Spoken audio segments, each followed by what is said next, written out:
أعوذ بالله من الشيطان الرجيم يا أيها الذين آمنوا اتقوا الله وقولوا قولا سديدا الحمد لله رب العالمين والصلاة والسلام على سيد الأنبياء والمرسلين وعلى آله وصحبه أجمعين. Assalamu alaikum Quran Weekly. Today I'm sharing with you one of my favorite ayat of Surah Al-Ahzab. This is Juz number 22, Surah number 33. And Allah says, those of you who claim to have faith, be cautious of Allah, ittaqullah. This commandment of having taqwa of Allah is typically followed by another commandment. And it's actually as though to say that being cautious of Allah and being aware of the presence of Allah and being careful not to disappoint Allah or disobey Him has manifestations. And one of its manifestations is what I'm about to tell you. So one way you can have taqwa is by doing what Allah is about to tell you in this ayah. And that is, وَقُولُوا قَوْلًا سَدِيدًا. Rough translation says, and say that which is right. Say the right thing. Qulu qawlan is simple language, speak. Speak, and whenever you speak, here's the kind of speech it should be, sadid. Sadid comes from the Arabic word sad.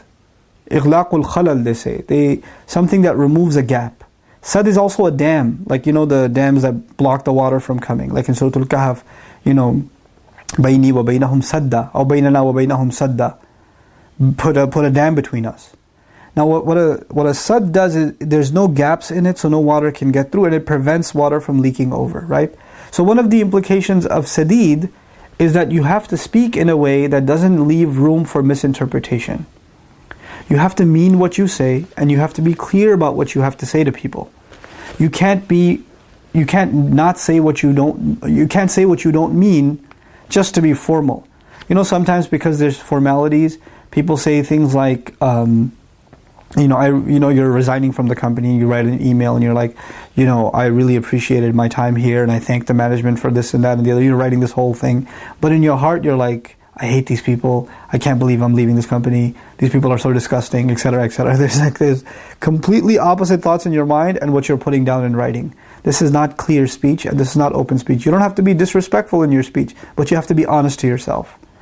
Now, one of the most powerful manifestations of this that I want to talk to you guys today about is one of the things Allah commands us to say just because we're Muslim, and that is Assalamu alaikum.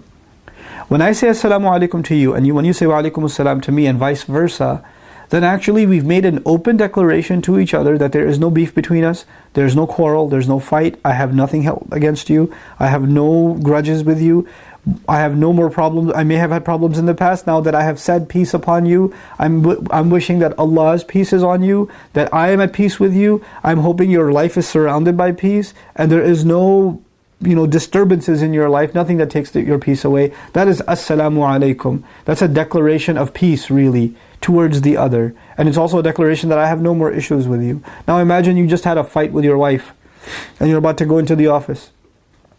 Before you slam the door, you're like, Assalamu alaikum.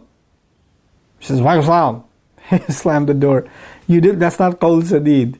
You didn't say what you meant. You didn't mean peace. You just said it because you kind of have to say it.